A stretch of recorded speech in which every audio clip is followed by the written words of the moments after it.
질투는 어디에서 나오게 되냐면 시기심에서 나옵니다. 시기하는 데에서 나와요. 자, 근데 이게 왜 그러냐면 질투를 하는 이유에 대한 이제 원인을 알아야 돼요. 질투를 하는 이유는 뭘까요? 나한테 있어서? 나한테는 없는데 저 사람한테 있다고 생각하면 질투가 되기 시작하는 거예요. 그래서 뭘 하냐면 상대가 뭔가가 있어. 근데 나에게는 없어. 그러면 나한테는 뭐가 생길까요? 스트레스 아니면 상처가 되겠죠. 자, 그러다 보니까 상처가 크면 클수록 어떻게 될까요? 상대방께 훨씬 커 보여요. 그리고 나한테는 아무것도 없다고 생각을 하게 돼요. 자, 그러다 보니까 내가 훨씬 좋은 거를 가지고 있어. 근데 저 사람은 진짜 안 좋은 거야. 이렇게 가죠. 나 열을 가지고 있어. 근데 저 사람이 하나를 가지고 있는데 내가 열을 가지고 있는 걸 모르겠는 거야. 상처가 생기면 이게 있는지 모른다니까요. 스트레스가 있으면 자기가 뭘 가지고 있는지 몰라요. 자기를 잃어버리기 때문에. 그러니까 누구께 생각나? 그렇게 보니까 그러니까 저 사람 저걸 갖고 싶은 거예요. 그게 질투고 시기예요. 자, 그러다 보니까 내가 얼마만큼 있는지를 모르는 게 스트레스와 상처의 작용입니다. 크면 클수록 어떻게 될까요? 더 모르겠죠. 더 몰라지는 거예요. 그렇게 되면 상대방께 훨씬 더 커 보여요. 그러면 뭐를 하게 됩니까? 이 사람에 대해서 시기를 하게 되고 질투를 하기 시작을 합니다.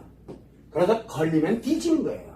시기 질투를 할 때 그래서 스트레스와 상처를 가진 사람이 옆에 이렇게 있다 보면 상처가 깊은 사람이면 깊은 사람일수록 옆에 이렇게 있다 보면 자기한테 잘해줄 때는 이제 여기 있는 사람이 이걸 가지고 잘해주는 거니까 좋잖아요. 근데 조금 뭐라면 요게 엄청 싫은 거예요. 왜? 그게 나한테 와야 되는데.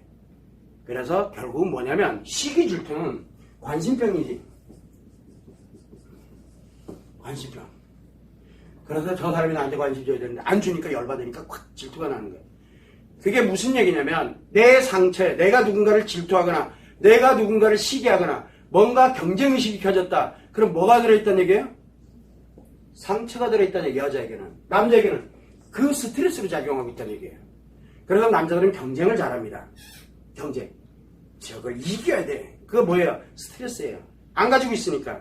그래서 가지려고 엄청 노력을 합니다. 좋은 스트레스로 작용할 거예요? 나쁜 스트레스로 작용할 거예요? 이게 이 상처가 이 스트레스가 결국은 시기 질투심을 유발하게 되는데 이 질투심으로 인해서 상대를 공격을 하느냐 아니면 내가 그만큼을 만들기 위한 노력을 하느냐에 따라서 달라져요.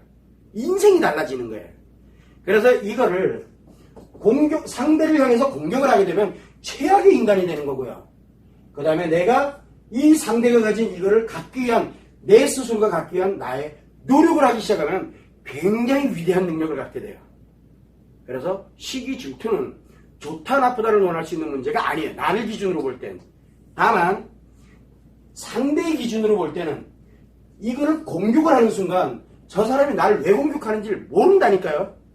그 사람이 뭘 시기 질투하는지 모르잖아. 돌아버리겠는 거예요. 그냥 영문도 모른 채 피해를 입는 거예요. 굉장히 큰 고통에 들어가게 됩니다. 그렇게 되다 보니까 옆에 주변에 있는 사람들이 이렇게 보면은 쟤는 왜 저렇게 질투를 하고 야, 너 질투하지 마. 그 시기 왜 네가 이만큼 있는데 그게 안 들어와요. 왜? 얘가 이미 가려놨다니까 내가 얼마나 능력을 가지고 있는지. 그래서 여기에 수많은 사람들이 오면은 상처 많은 분들이잖아요. 그래서 제가 늘 얘기합니다. 당신이 얼마나 능력을 가지고 있는지 왜 모르냐라고 얘기하면 선생님 저는요 한 번도 해본 적이 그 성공은 그거 말고 경험 말고 너가 가지고 있는 능력을 좀 봐라. 없어요. 안 보인다니까요. 상처 때문에. 상처 때문에 자기가 무슨 능력을 가지고 있는지 안 보여요. 100번을 얘기해줘도 몰라요. 근데 치료가 딱 되고 나면 스스로가 자기가 뭘 가지고 있는지가 스스로가 보여요. 스스로가.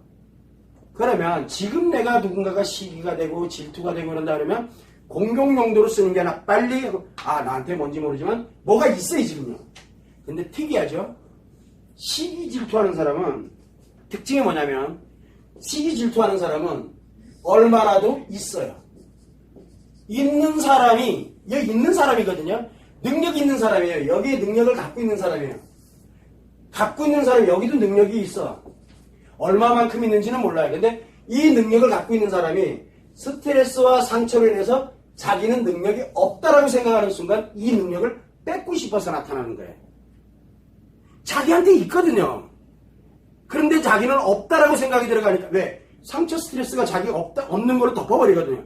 그러고 나니까 저 사람의 능력이 있어요. 그걸 뺏어버리고 싶은 거예요.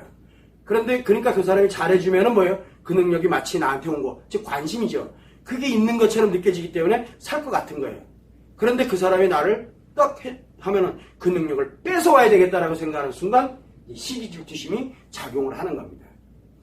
시기질투심은 그만한 능력을 본인이 갖고 있는 사람만이 합니다. 그럼 시기질투심 있는 사람이 좋은 거예요, 나쁜 거예요? 그래서 좋다 나쁘다를 논하는 문제가 아니라는 거예요. 본질을 알게 되면 아 내가 질투도 좀 심하고 시기심도 굉장히 많아. 뭔 뜻이에요? 나한테 그만한 능력을 갖고 있다는 뜻이야. 다만 상처와 스트레스가 작용되면서 내한테 그게 있다는 걸 감춰버렸다는 얘기예요. 그것만 벗겨주면은 그 사람은 시기질투해야 될 이유가 하나도 없어요. 왜? 내가 다 가지고 있거든요. 보통 갖고 있는데 자기한테 없다고 생각하니까 그걸 채우려고 이 갖고 있는 것만큼을 채우려고 상대방 거를 뺏고 싶었기 때문에 그게 나타나는 거예요. 즉 나를 충족시키고 싶은 거예요. 능력이 있는데도 불구하고. 그게 바로 질투의 심리예요. 그것만 참고를 해주시면 돼요.